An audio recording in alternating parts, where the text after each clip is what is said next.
tiles felt cold under my feet.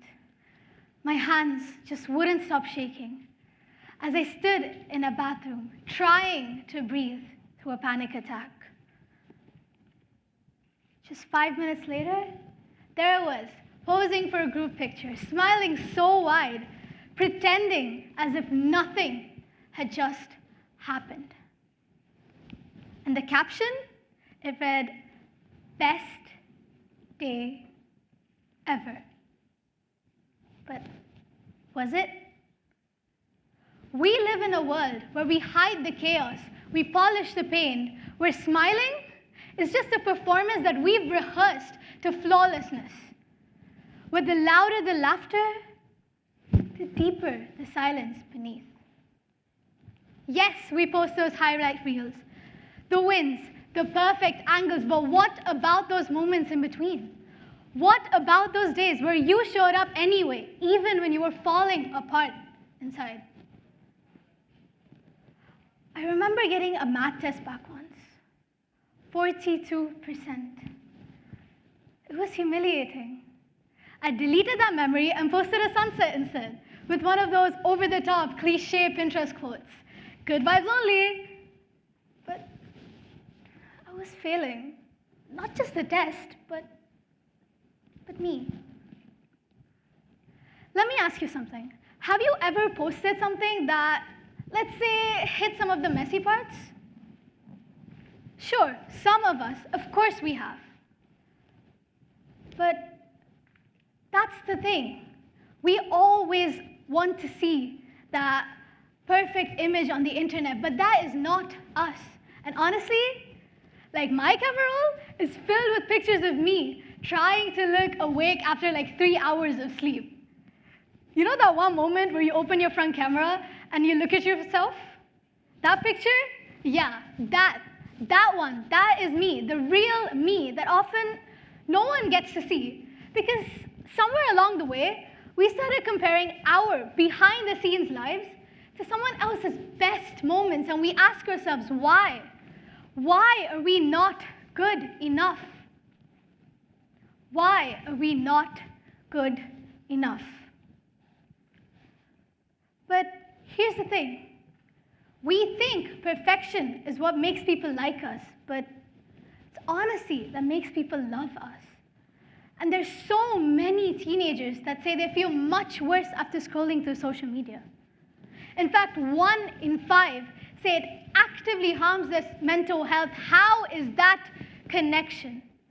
Laughing through exhaustion, posting through pain, smiling through panic, how is that anything but distortion?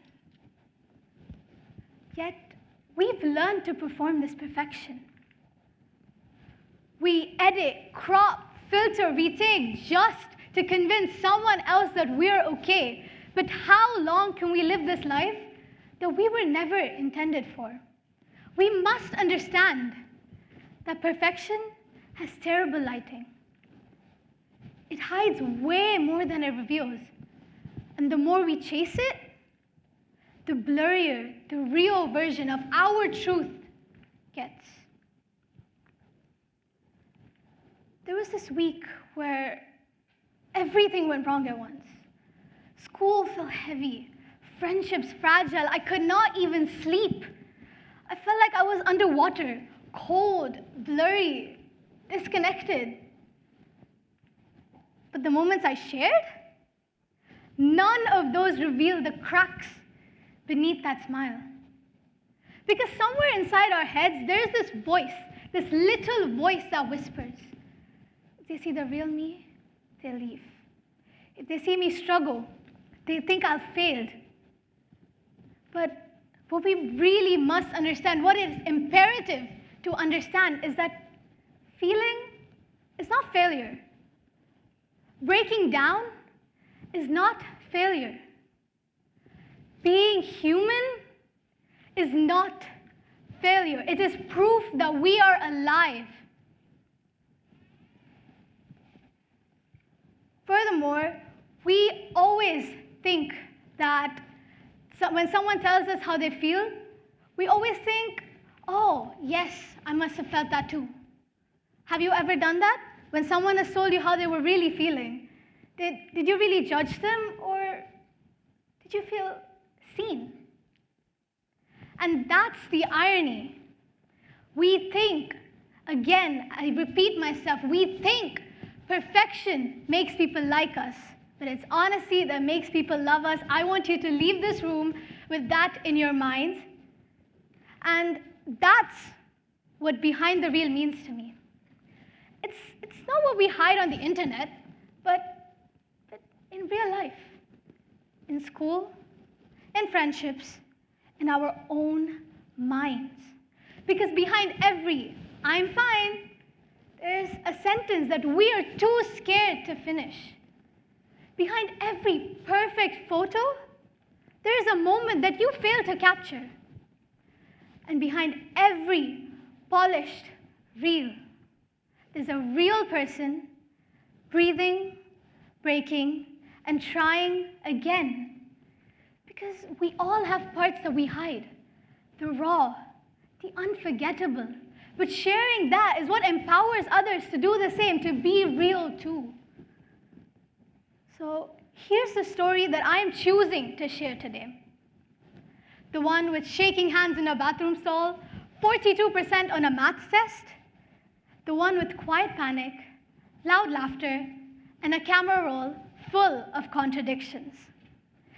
And here's my challenge to you, to me, to everyone that's listening. What if we stop posting to impress, but sharing to connect?